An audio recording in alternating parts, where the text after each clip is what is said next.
Hello and welcome to episode 18 of Lex Out Loud, world building for science fiction.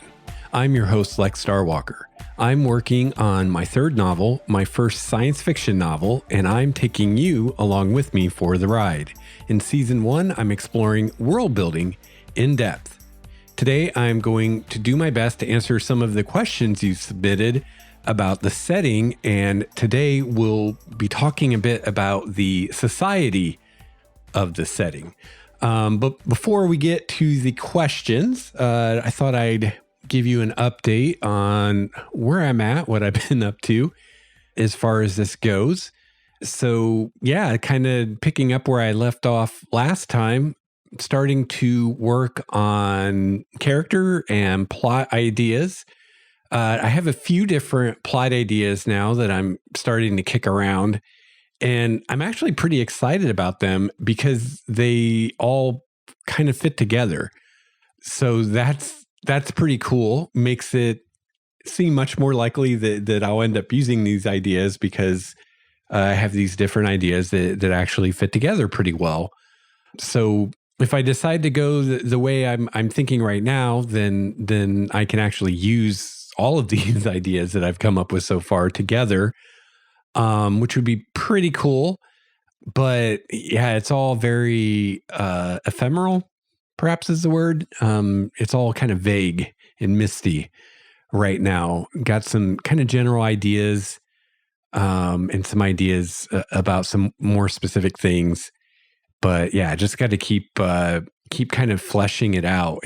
It's almost like I think it's almost like a sculpture. Not that I've ever sculpted anything. Well, I take that back.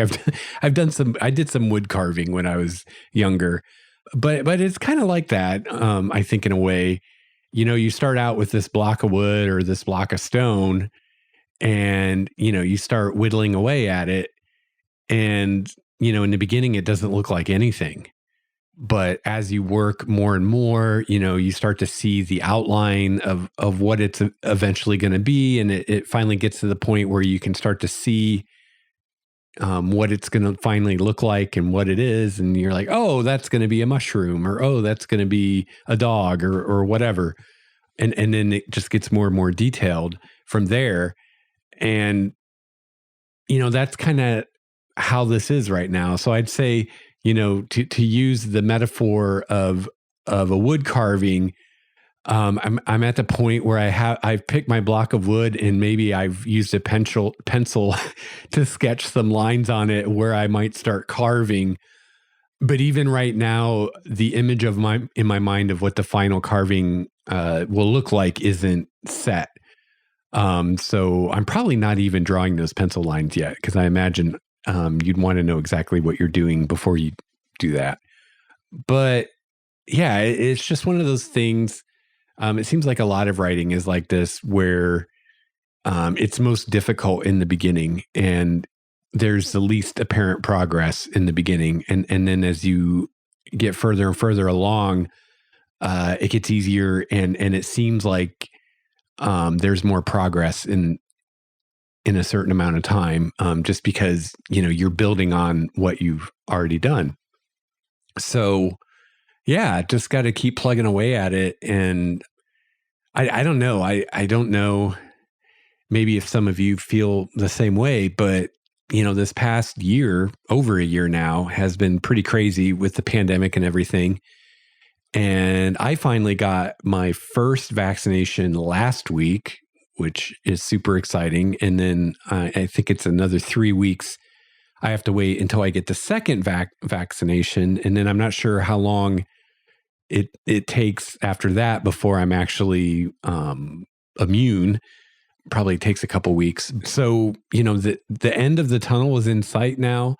But for over a year, other than going to do, necessary things like going to the grocery store or going to the drugstore, my wife and I really haven't left the house much for the past over a year now, since last March. And yeah, I don't know. I feel like the creative well is kind of empty right now. And I think a big part of that is just that I've been staring at the same walls over a year, what stimulation I get as far as mental stimulation comes from, interacting with people online, watching TV and movies and stuff on YouTube, and like that's it. And reading, of course, I've done a lot of reading this year, which is nice.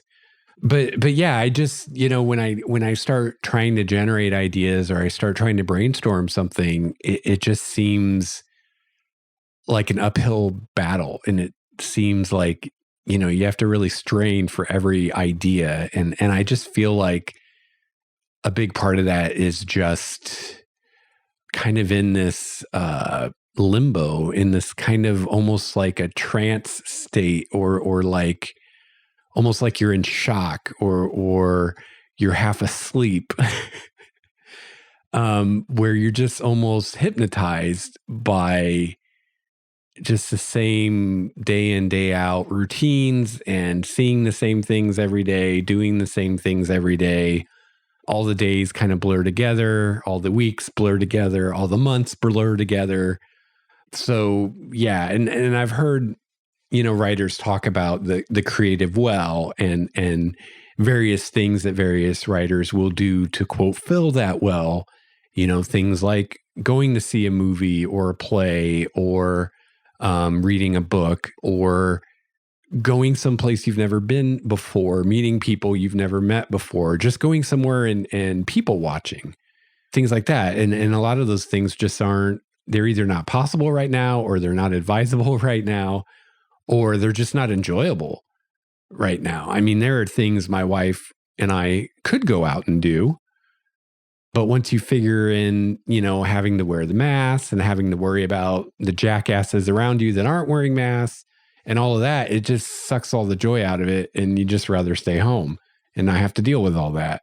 So I don't know if any of you can relate to any of that, but I'm definitely looking forward to being fully vaccinated and being able to go out more and not so much have to worry about what everybody else around me is doing, and just able to enjoy being out again and not have to worry about things.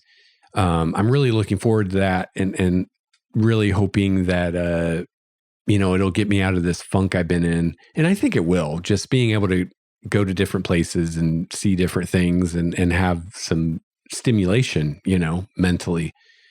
So yeah, really looking forward to that. Really looking forward to going to coffee shops and bars and museums and all these things we haven't done, restaurants, all these things we haven't done for over a year. So yeah, it's kind of interesting because I remember when this first started, when the stay at home first started and I started working from home, that's when I first started seriously thinking about taking up my writing again, because I had all this free time now.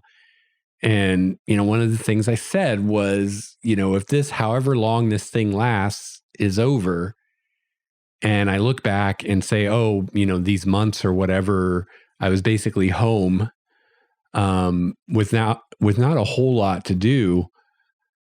If I haven't done something productive with that time, I'm going to be disappointed in myself, and feel like that was a missed opportunity. And obviously the best constructive thing I could do would be to start this book that I'd been thinking about for over a decade.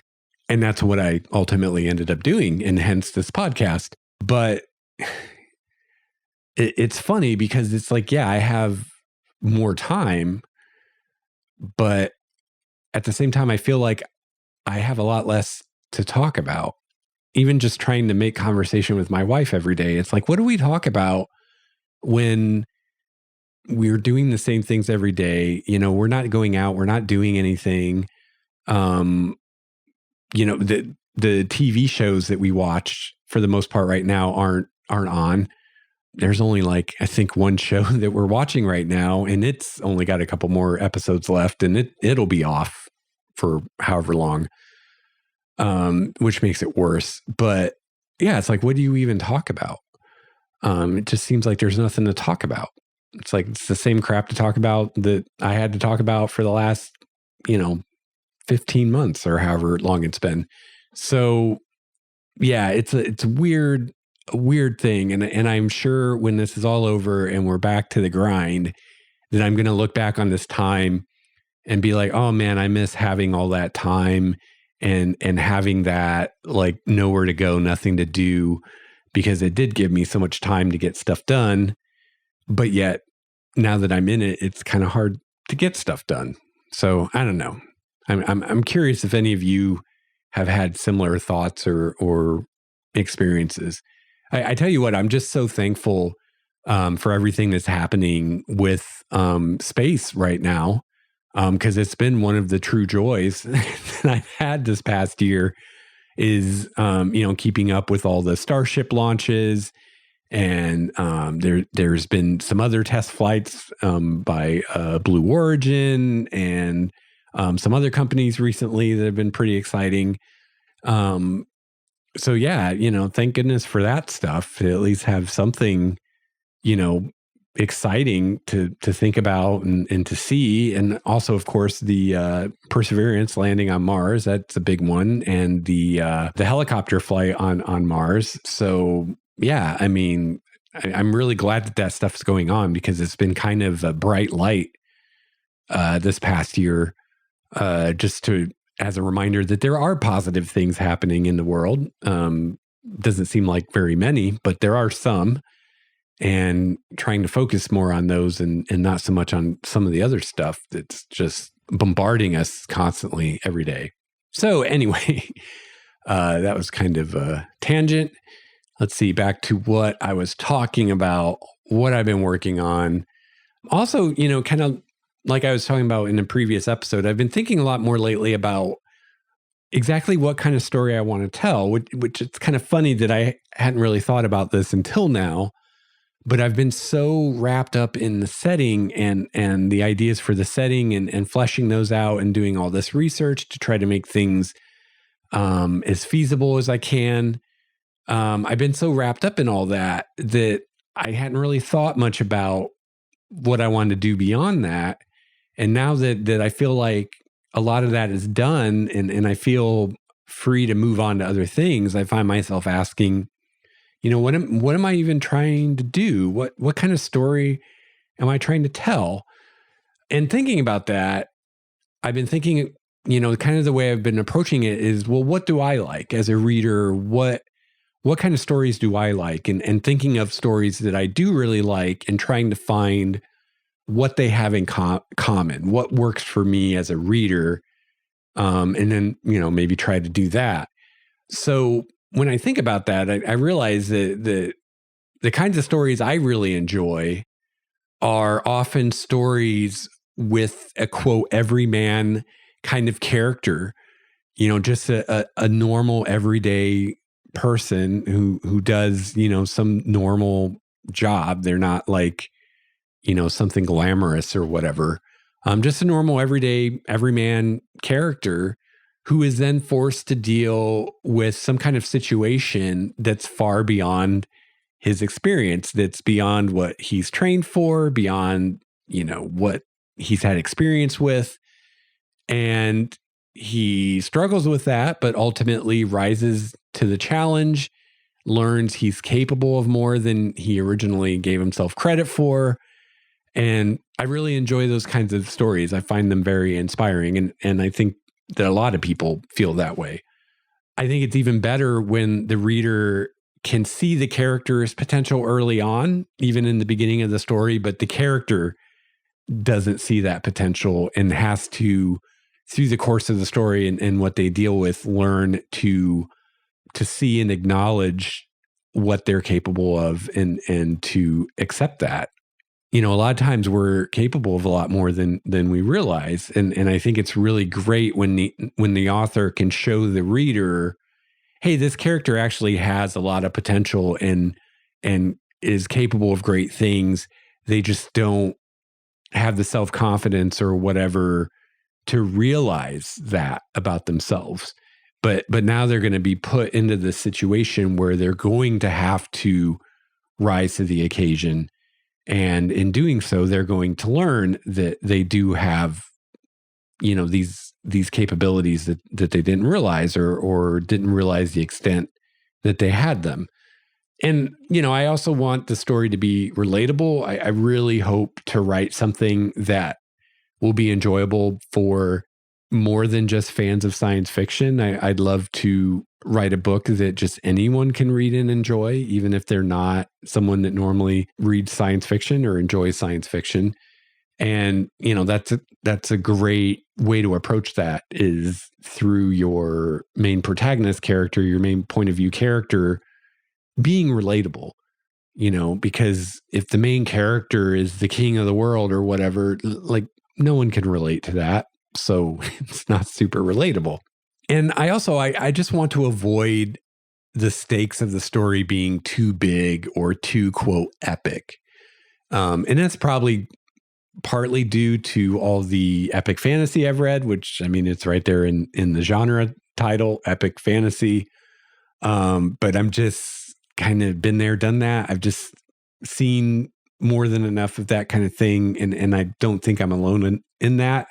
I think that's been very much done. That's been done. We've seen plenty of these epic, world affecting stories or whatnot. And again, that's going away from being relatable to the average person. So yeah, I want to try to tell a more relatable story, something that's more smaller scope. So ultimately, I think I'd like the biggest for the story to get is to just involve this one cylinder city.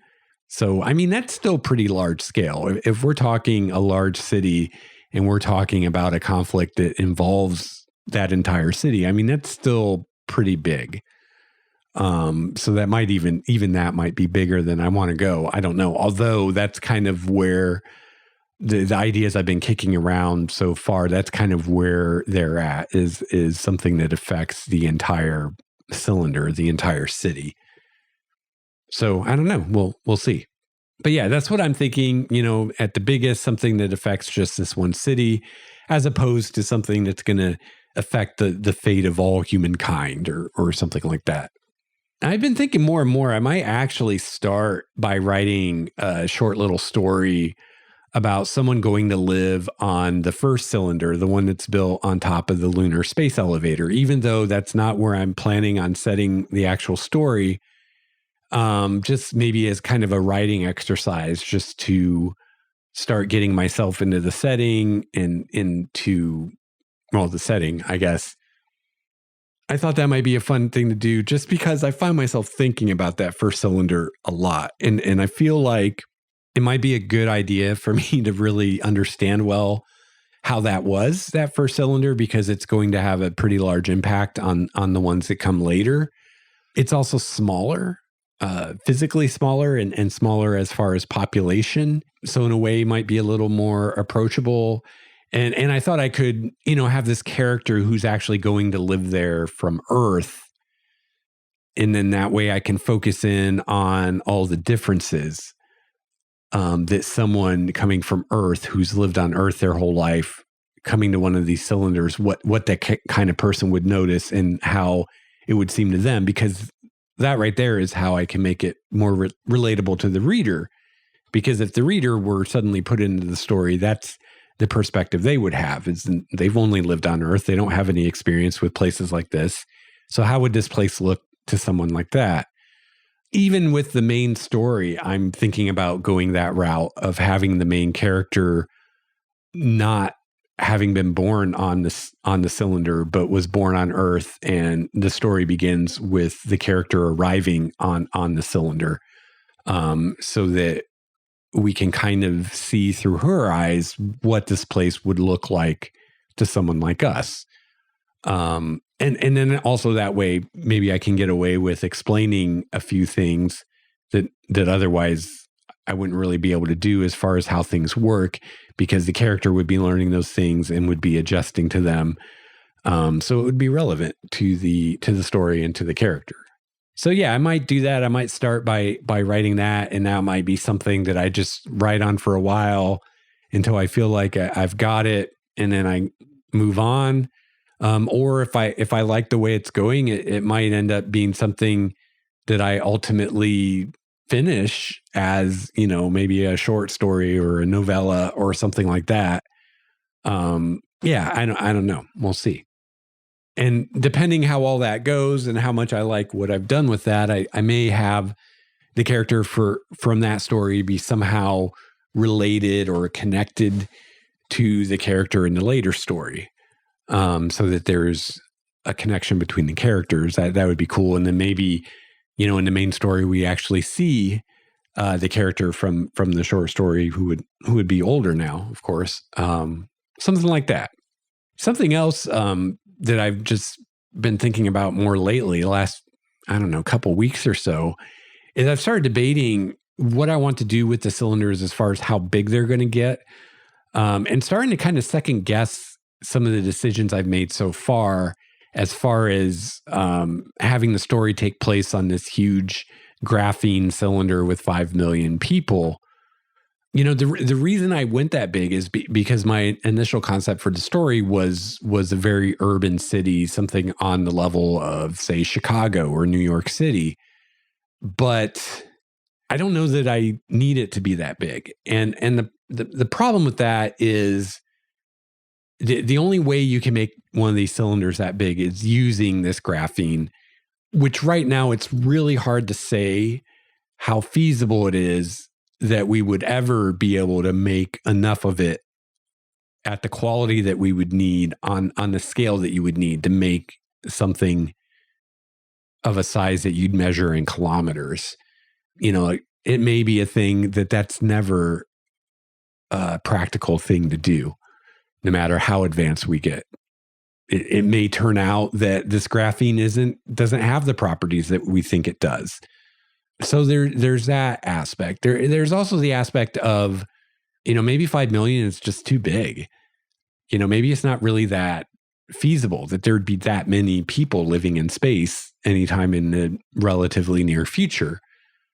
So I went back to my figures and my calculations that I did with the cylinders made from titanium and reviewed that you can make a cylinder out of titanium or steel that is big enough to hold 750,000 people, which is really a pretty big city. I go and look at cities with populations around 750,000 people, and they're good sized cities. Like Indianapolis is somewhere in that ballpark, I think. So that definitely seems like that would be big enough that you could have all your specializations of labor that you would need, that you would have a large enough population and all of that. I just read an article actually today about that 40,000 people might be a good number if we were ever going to build a ship to send to another star to start a new colony. How many people would we need, assuming this ship would take 150 years to get there? So numerous generations would go by on the ship on the way there. How many people do we need to have a viable population genetically and with everything else you'd need? And this paper I was reading said 40,000 was a good number for that. So, 750,000 is much larger than that. And in fact, the first cylinder I'm planning for them to build, which is really the smallest you can make one, that has 1 G of gravity and a spin rate of 1 RPM or less, holds 38,000, which is pretty close to that 40,000 number. And honestly, you could fit 40,000 on it, probably no problem. So maybe even that would be big enough. I don't know. So I've been thinking about that again. But yeah, if I went smaller, say 750,000 people, which that is, I think, a bit bigger than Seattle, I believe. Let me pull up my populations here. Yeah, Seattle has a population of 777,000. So yeah, you can make a cylinder out of titanium that could hold the people of Seattle. And, that's theoretically possible with the technology we have right now. So, if I want to say in 200 years in the future, we have this, that's not ridiculous. Now, saying that we can mass produce pristine graphene big enough to make a cylinder, 20 kilometers in diameter or whatever, that might be pushing it. I don't know. So yeah, I'm still debating with that. But yeah, if I went with a smaller city, maybe say something around 750,000 people, then the cylinder could be made of titanium, and then I can avoid the whole question of how long would it take for us to be able to produce the perfect graphene at such a massive scale, and would that even be possible? And if we could, would it actually have the properties that we think it would? Would we be able to make these things as big as we think we would? Those are all things we don't know for sure right now. So I could avoid all that, or at least save it for later, because that could be still something I could do in the future with the setting. As the setting evolves, they could get to that point.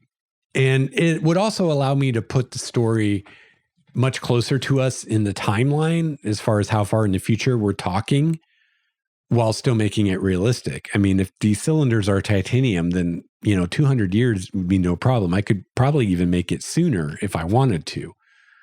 So yeah, I'm kind of going back and forth on that. Still haven't decided. But I think it's possible, probably even likely, that this is something I won't really decide 100% for sure until I nail down more solid ideas on the characters and the plot, the story, as those kinds of things might make this decision for me. I might end up telling a story that just doesn't make sense in a city with 5 million people. It's too big, or a story where 750,000 people isn't enough. So, it may be that decision is made more based on that than these kinds of thoughts I'm having now. So I'm not super concerned about it, but it is something I keep coming back to that my brain's kind of hung up on right now. Trying to figure this out, which way I want to go. All right, so that's where I'm at. So today, all of our questions about the setting come from our listener, Helga, from our Discord.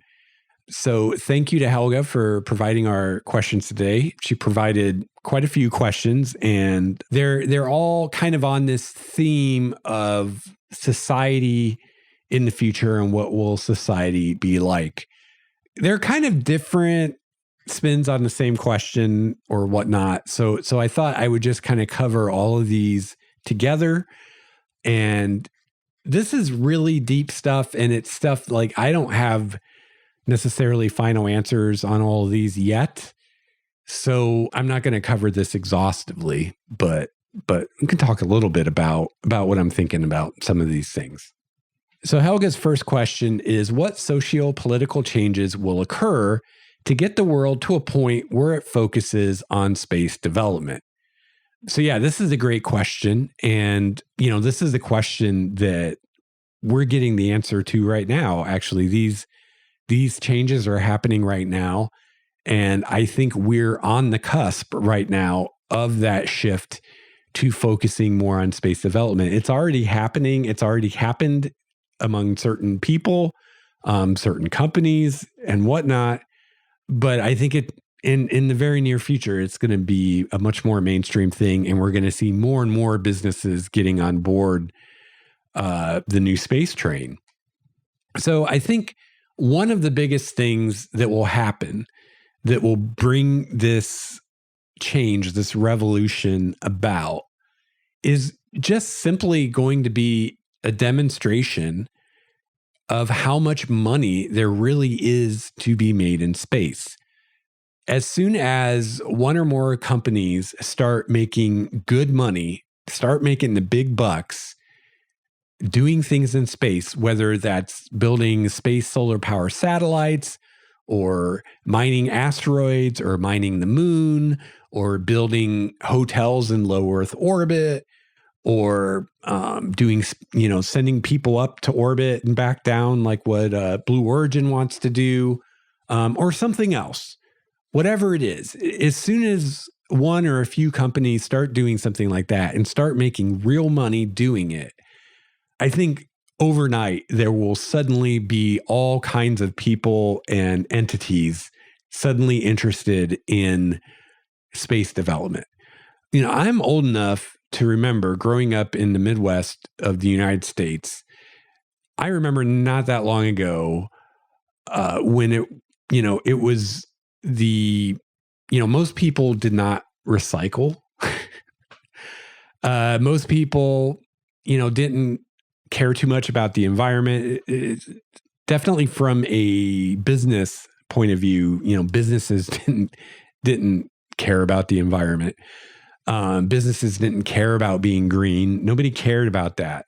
Well, not nobody, but the majority did not care about that. And I remember how, all this environmental stuff that is everywhere now that we kind of take for granted now, recycling and composting and worrying about greenhouse emissions and carbon footprints and all that stuff. None of that really took off, at least here in the United States. I know in parts of Europe, at least it was different. But at least here in the US, that kind of stuff never really took off until companies suddenly started realizing that they could actually save money by being less wasteful. They finally found ways to make being, quote, green more profitable. And then all of a sudden, people started caring about the environment. As soon as they realized that they could make more money being green, suddenly they were all about being green. So I think it's going to be the same kind of thing with space industry. Right now it's a lot of hypotheticals, right? It's like, yeah, there's all these precious metals and rare earth elements on these asteroids. And yeah, there's a fortune to be made if someone could just, make it happen. Yeah, there's all this stuff on the moon and, there's all this money to be made in space, but it's all on paper, So as soon as someone actually does it, as soon as a company starts making real money and people see the dollar signs for real, then suddenly, just how here in the United States, all of a sudden, all these companies suddenly overnight seem to start caring about the environment and their impact on it, or at least pretending to care to their customers. In a similar way, suddenly you will see overnight all these companies wanting to get involved in space construction and space mining and all these things. I think I talked about in a recent episode how I saw this thing recently about this company that is looking into manufacturing this different type of fiber optic cable that you can only make in microgravity. You can't make it here on Earth. And it has a much higher bandwidth and whatnot than the normal fiber optic cable that we're used to. And how, even though it's going to be so expensive to make that in orbit, and then, that you think about all the stuff you got to launch up in orbit to be able to make it in orbit and then bring it down, and how much you're going to have to charge for this stuff to have any prayer of making a profit when your overhead is so high, when your expenses are so high. But this material, this fiber optic cable, is valuable enough that they will be able to sell it for a high enough price that it can be profitable. So, it just takes one or a few of these companies to actually do this and to actually make money hand over fist. And then it'll be the new gold rush. Everyone will want a piece. Everyone will want to get involved. So yeah, I think that will be the big thing and will be the biggest thing. It all comes down to money, or another way to say it is it all comes down to resources, and cost benefit analysis. And at least up till now, it doesn't hold up. Any kind of thing you want to do in space, whether it's space hotels or asteroid mining or whatever you want to do, space solar power satellites, when you sit down and you do the cost benefit analysis, which is to say, what is this going to cost me to do versus how much money can I make from it? You end up in the red every time. And a big part of that is because it is so expensive to launch things into low Earth orbit. So, once that changes, once, those figures start coming up in the green, when you do those cost benefit analysis, then suddenly the interest will be there. And I think it will happen very quickly, very, very quickly. So I think that will probably be the biggest factor. But I think another factor that is also going to increase in impact through time is just the growing fragility of life here on Earth due to everything from climate change to pollution to natural disasters. And, we're seeing how climate change is accelerating. And we're seeing how, everything from the melting of the ice caps to the rising of sea levels to tropical storms and tornadoes and wildfires and all these things, how it's all this kind of feedback loop and it's all feeding into itself. You've got more and more wildfires, which are, releasing more and more greenhouse gases, which are accelerating climate change. And, accelerating climate change is leading to more wildfires. And so, unless something momentous is done very soon, which seems unlikely, that's going to continue to be the pace or the case. And the pace of that is going to continue to accelerate. So we're going to see conditions here on Earth deteriorating more and more quickly as generations go by. And, right now it's not to the point where it's really making an impact, but once things start getting bad enough and once, there's so many people now that still deny that climate change is a reality, and that will probably always be the case. You always have people who won't face reality, but right now the percentage of those people is alarmingly high. So, that number is going to drop over time as the impacts of climate change get harder and harder to ignore. So as that continues, I think the idea of having a plan B, of having places for human life beyond just Earth will become more and more appealing to more and more people, and more people will see the wisdom in that. I think also another factor in this that's going to lead to more of a focus on space development will be the continued and expanding examples of various nations working together peacefully to further science and to explore space. We've seen this in the past and we're seeing it now. And it does seem to be, thankfully, a trend that's growing, and more countries are getting involved every year. So this is awesome. Right now, NASA is planning to build the Gateway station in orbit around the moon, and the Canadian Space Agency and the European Space Agency and the Japanese Space Agency are all contributing to that. Russia has expressed interest in contributing as well. And that kind of thing is just, I think, going to continue and going to continue to involve more and more nations as time goes on. So I think all these things together over time, and it will probably take a while. It's probably not going to happen in 10 years, but over time, all these things together will lead to an eventual development of space. So I hope that answers your question, Helga. Helga's next question is, what societal changes do you see happening within the tin can space stations? Or maybe titanium can space stations? So I think as we move into a post-scarcity world, which will have happened by this point, that's going to lead to very significant shifts in society and how things work. So what I mean kind of more specifically by that is, by the point that these things are happening, that we're building these huge cylinders that house thousands or hundreds of thousands or even millions of people, by the time we're at that point, we will be in a post-scarcity world.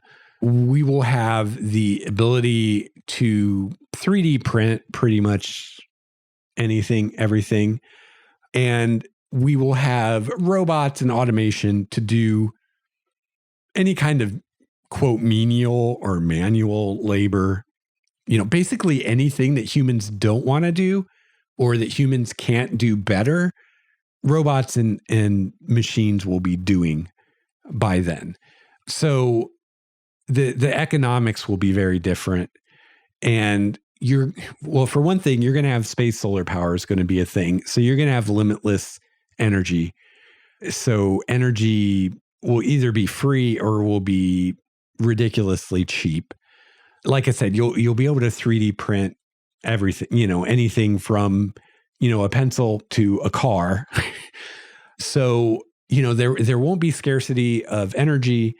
There won't be scarcity of materials. So, yeah, it's just going to lead to things being very different. In this future, every person would be wealthy by today's standards because they're going to have access to anything that they would need or want, pretty much. So I think that in that kind of a world where, there's enough energy and stuff for everybody, more than enough, that the way people measure social status will shift and will change over time. And I think that it will be much less a thing of how much money you make and will be much more a thing of what you can do and how well you can do it. Being notable in your field, whatever that field is, that's what will gain you higher status, not just having a bunch of money in your bank account.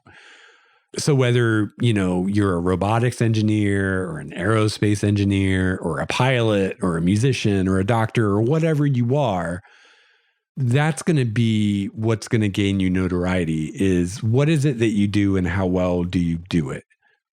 I think we'll also see more emphasis put on the arts as people no longer need to worry about survival anymore. How many people in the world today work whatever job they work basically because they have to, for whatever reason that they have to?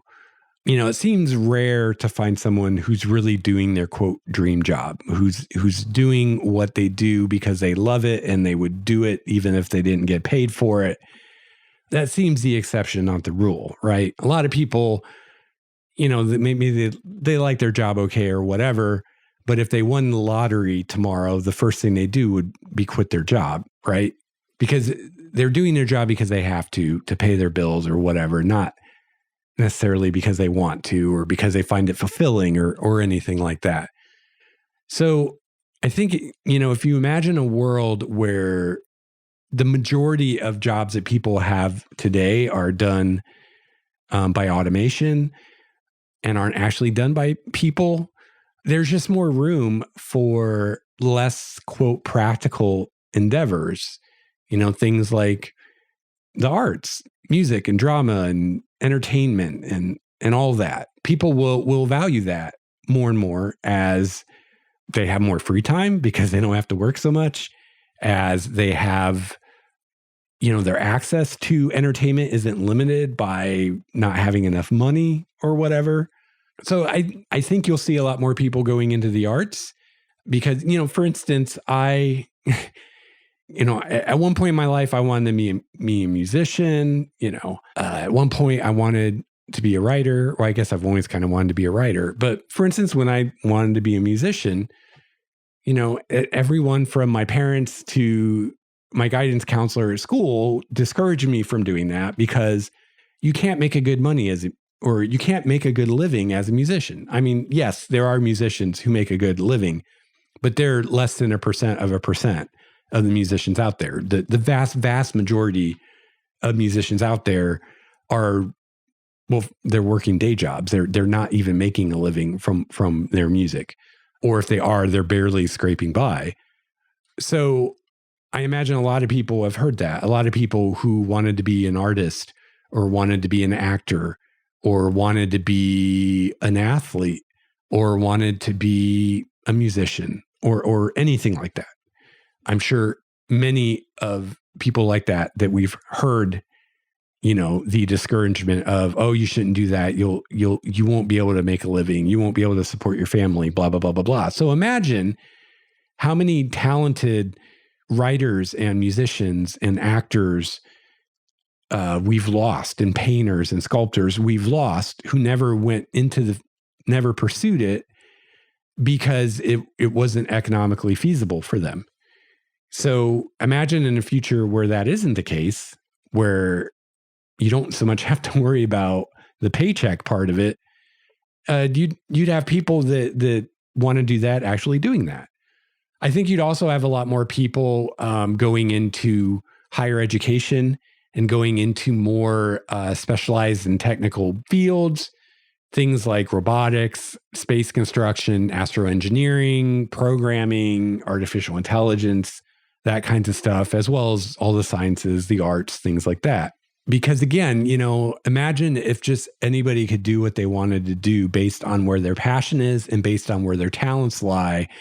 And, being able to afford medical school isn't part of the equation, or being able to afford whatever college you need to go through isn't part of the equation, or being able to make a living wage at the thing isn't part of the equation. If instead it's just, you have to do something to contribute, but you remove that wage factor from it, I think you'd see a lot more people doing those other things. And you're not going to have people working as garbage collectors or mailmen or factory workers or things like that, because humans won't be doing those jobs anymore. So those are some of the changes I see, and I think we're going to kind of be circling this through the rest of these questions as well. Next, Helga asks, what interesting cultural quirks do you think people living on the space station would develop? Now, this is definitely a great question, and I'm really glad Helga asked this, and it's definitely something I'm going to be thinking about more. So this is just the beginnings of my thoughts on this topic. But I think, one of the first things that actually came to me was I think that people will actually be really big on hygiene on these cylinders, even more so than, wherever you might live today, how people might be. And I know just here in the US, there's some pretty big differences in different parts of the US on how much people seem to value hygiene. But I think on these cylinders in space, people will value it very highly. For one thing, there will be, of course, concern over the spreading of disease and infections in these enclosed habitats with so many people living together. But not just that, people don't want to be surrounded by unpleasant aromas all the time. So I think just as the internal environments of these cylinders are going to be beautified with things like fruit trees and wildflowers and herbs and things like that, that are very visually appealing and relaxing and soothing and all those things, I think also thought is going to be given to creating pleasant aromas and odors from flowers and whatnot and herbs and things like that, as well as neutralizing and eliminating or avoiding unpleasant odors. Because again, everybody's going to be breathing the same recycled air. And yeah, I've heard, I don't know, this is anecdotal, so I don't know if this is really true or not, but I've heard that it's fairly ripe up on the International Space Station because, well, it's a very small space. I think right now there's like 11 people up there, which is a lot. Like, I guess they're having a hard time finding places for everyone to sleep. But it's a very small, confined space with a relatively large amount of people living on it. And, they can't take showers up there or baths. My wife asked me the other week, how do the astronauts clean themselves up there? And, I'm not exactly sure, but I think I remember hearing or reading somewhere long ago that they basically do like kind of a sponge bath with like wet wipe kind of things. And that's kind of the extent of what they can do up there. So, yeah, I imagine when you first step on board, it might hit you right between the eyes like a brick or something. But, these are trained astronauts. So that's part of the job, right? They're doing a job, right? But we're talking about places where just everybody's going to live. And yeah, some of those people are going to be doing very technical space related jobs like space construction or whatever. But then some of them are going to be, more just support jobs, like just anything you'd have in a city, like, doctors and nurses and librarians or whatever. I don't know. But, it's one thing to ask a trained astronaut to put up with something. It's another thing to ask just, 5 million citizens to put up with something, especially when you're trying to attract people to move up there in the first place, when maybe it might be a little difficult to get people up there. So, yeah, I think there'll be a lot of thought put into that as far as the design of these places and whatnot.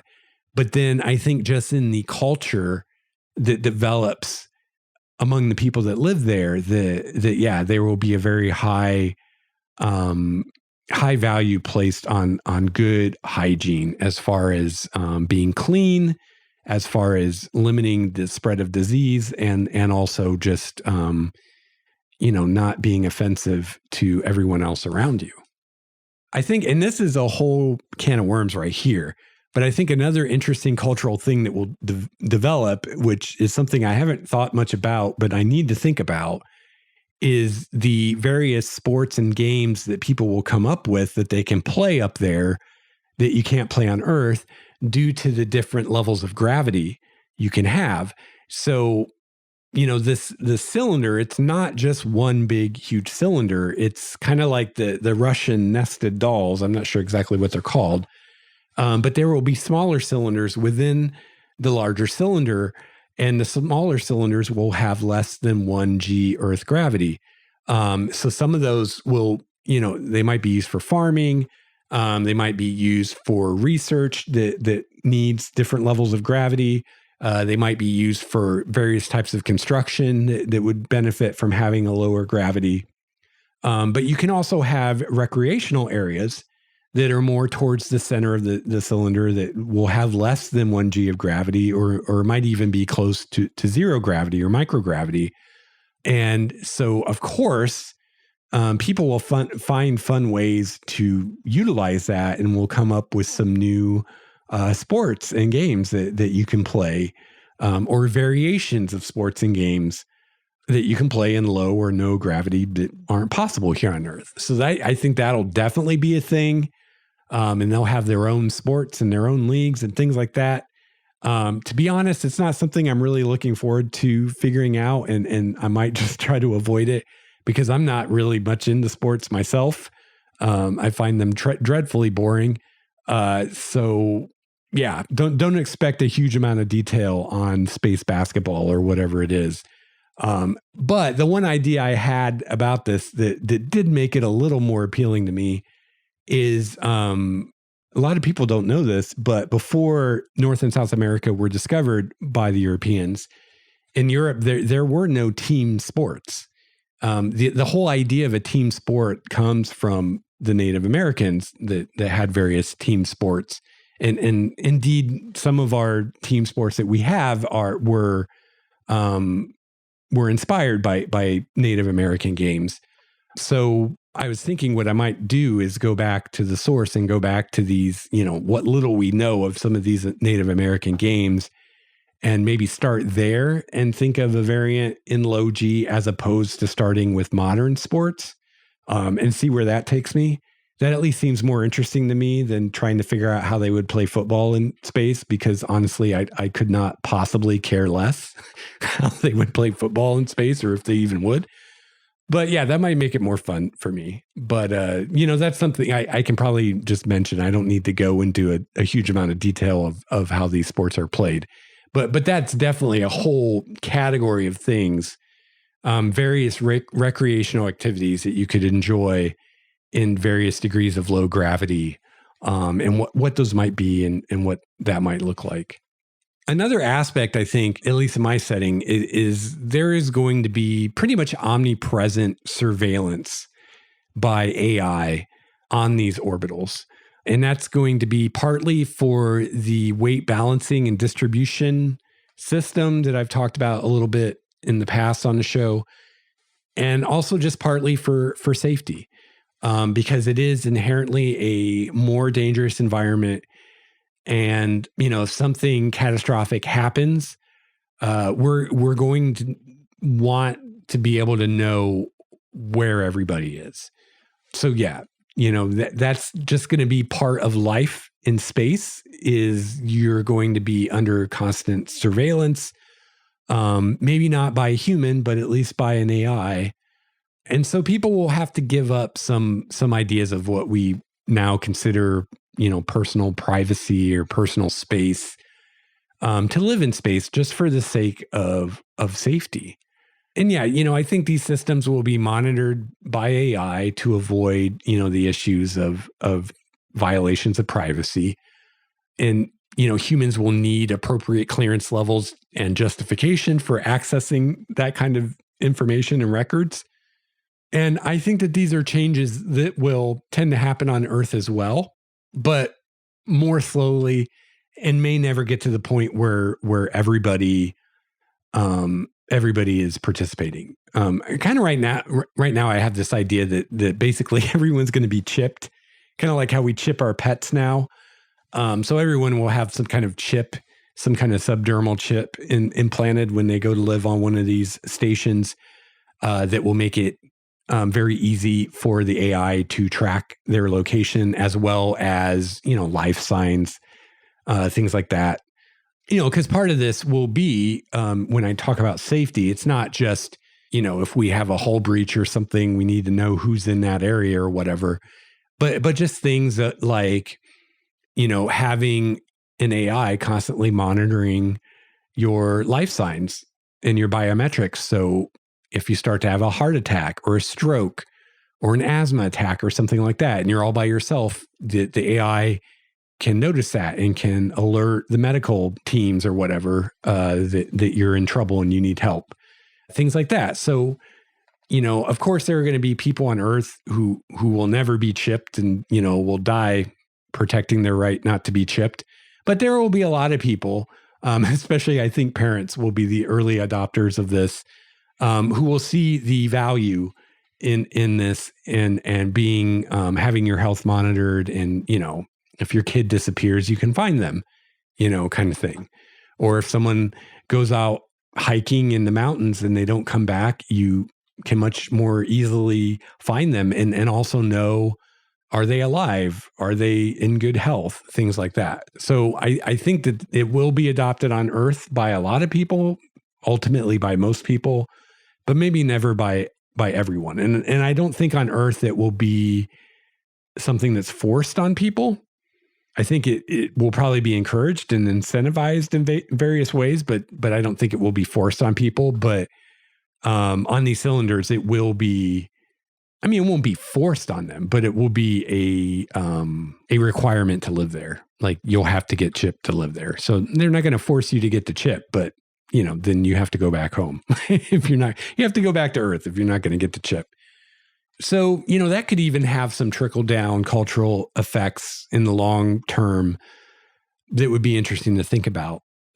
Once you kind of are okay with that level of surveillance, does that have any impact on society and culture and things like that? It probably would, but that'd be a fun mental exercise to go through, try to figure out what some of those might be.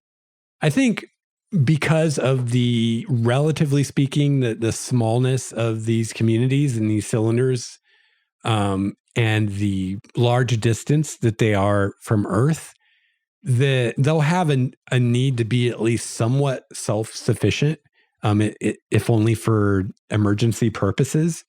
Of course, none of them will be completely isolated. They'll be trade between the cylinders and trade with Earth and all that stuff. But for the sake of safety and an overabundance of caution, each of these cylinders will have the capacity to be self-sufficient, at least for some time. So I think because of that, I think that will lead to a kind of a level of civic pride and a feeling of community that, at least here in modern United States, we no longer have. And I think that'll be a pretty cool thing. So I think people will have a lot of pride in their community. because of that. Another interesting thing is people will be able to feel the rotation of the cylinder. So there will probably be terms in the language to account for this. And we see this in the sci-fi literature that's out there already. Often terms like spinward and anti-spinward are used. I don't know about those specific terms. They seem pretty cumbersome to me, to the point that I don't see them ever being part of a vernacular, especially anti-spinward. Boy, that's a lot of syllables. I don't see that ever happening. So I'm trying to think of better terms than that. One idea I had was downstream and upstream. So I think maybe that could work, but I need to think about that some more. Helga's next question is, are there any odd social behaviors you see emerging with the exploration of space? Okay, so in space, you recycle pretty much everything, or at least everything that you can. These cylinder cities will be on the leading edge of technology. So you're probably going to see a lot of new technologies happen on these cylinders first, be developed and used first in these places. So I think the people that are living in space are going to be at the forefront of championing recycling, clean energy, minimal to no environmental impact, things like that. I think that they'll take a lot of pride in these things. They'll take a lot of pride in how green their communities are, how much they recycle, how much of their energy is renewed, and things like that. And I think that over time, they will tend to develop a kind of regard for the people on Earth as being a little backward in this way. You know, people on Earth are more wasteful. They're less concerned about their environment, things like that. And as I think I already mentioned, people in space, I think, will tend to be highly educated and will tend to be a highly skilled workforce. Most of the most important jobs in space will require higher degrees. So you'll see a much higher percentage of people with higher education and with highly specialized training compared to a similar sized city on Earth. Also, education will be seen as an important asset by pretty much everyone that lives on one of these cylinders. So I think that you'd see higher percentages of people pursuing higher education just for that reason, just because it's more highly regarded. Here in America today, there are places like where I grew up where higher education isn't really that valued. It's not seen as a necessity. On these cylinders, it's going to be seen as a necessity. Even your less skilled workers, your space bartenders or your space baristas, if you will, if such exist, will still tend to have more education than their earthbound counterparts would. At this point, free education is going to be available to everyone, both in space and on Earth. But I think on Earth, you would see more people who, for whatever reason, decline to take advantage of the free higher education that's available. Where I think the people living in space, pretty much everybody will take advantage of that. And everybody would have at least the equivalent of a 2-year degree who's living in space, probably much more than that. And, in these space cities, getting as educated as you can will be seen as part of your civic duty, as part of being a good citizen, where at least here in America, or at least in a lot of parts of America, that is definitely not seen. It's not seen as part of your civic duty to go get a college degree.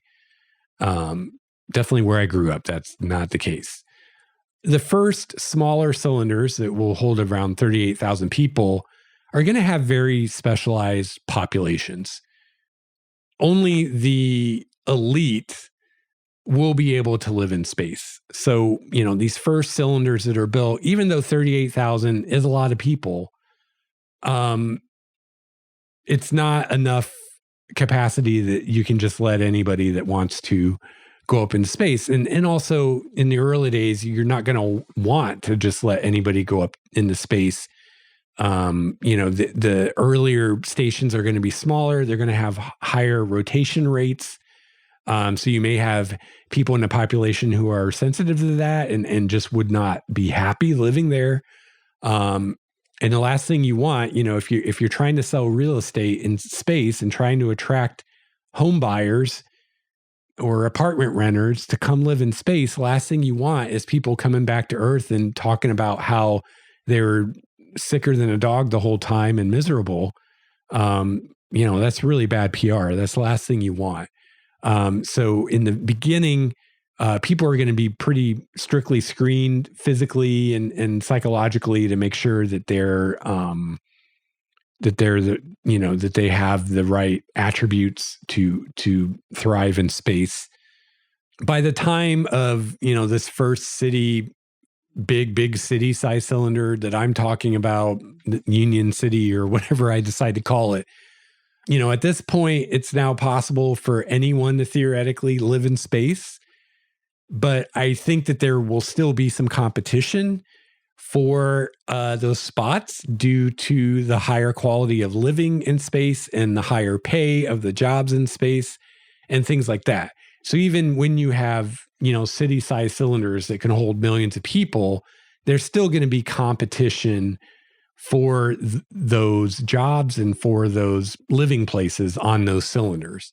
So you're still going to tend to see more educated, more qualified people going to space. If you're, I don't know, a deadbeat, you're not going to be able to get up there. They don't have room for deadbeats up there.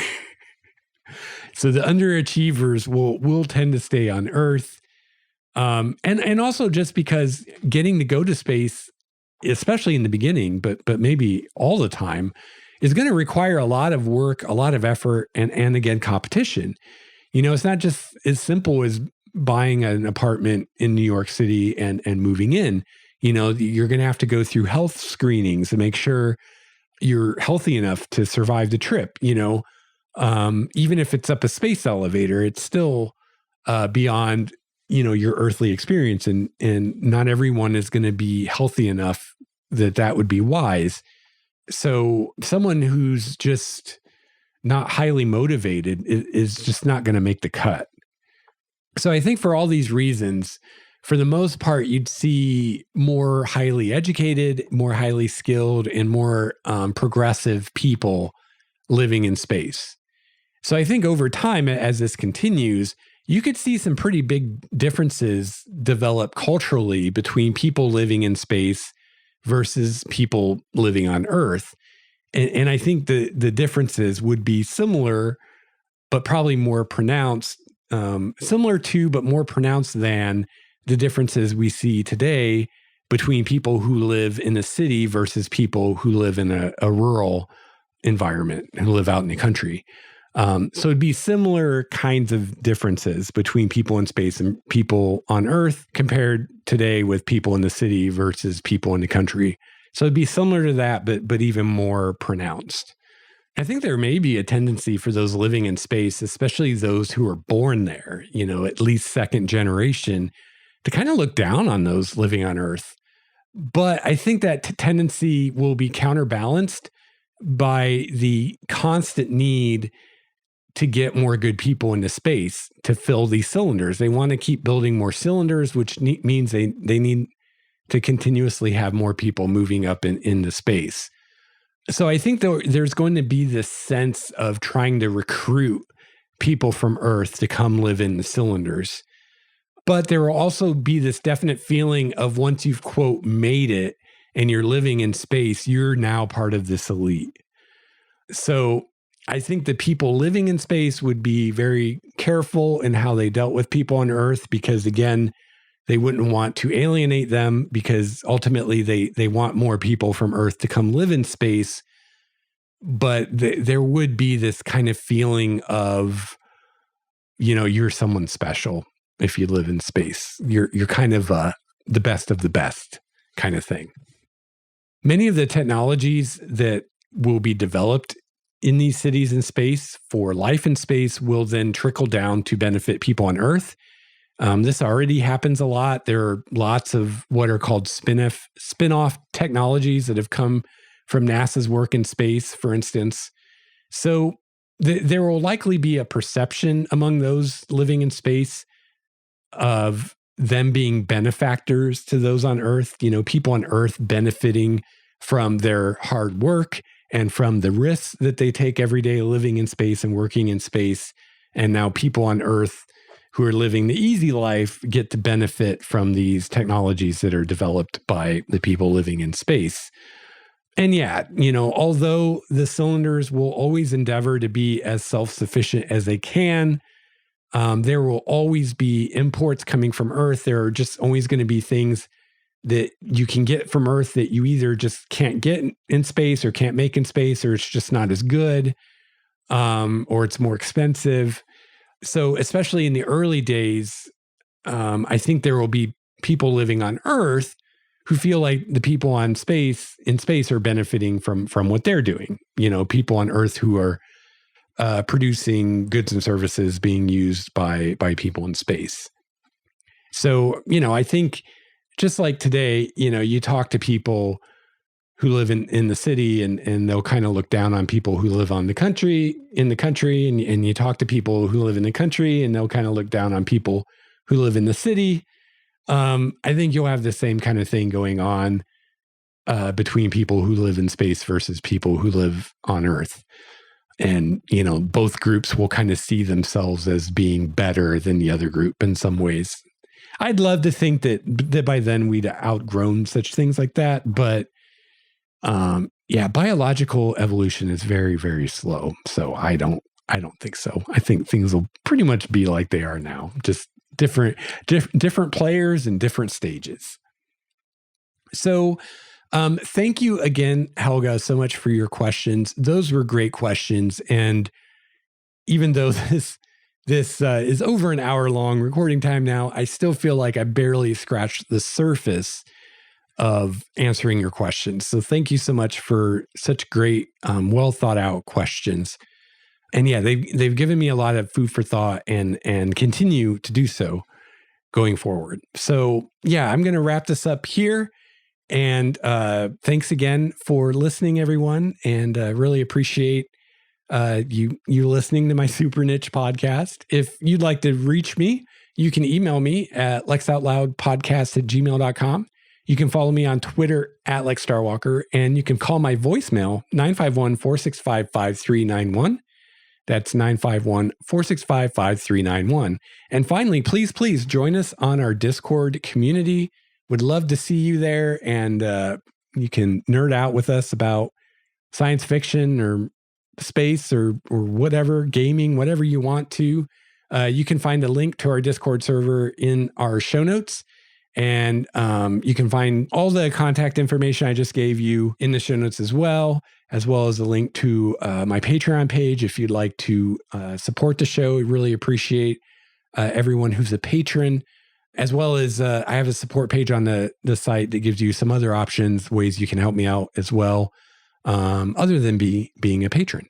So you can find all that in the show notes at starwalkerstudios.com/LOL. So that'll wrap it up for me for today, for episode 18. I'll be back soon with another episode. And until then, keep writing.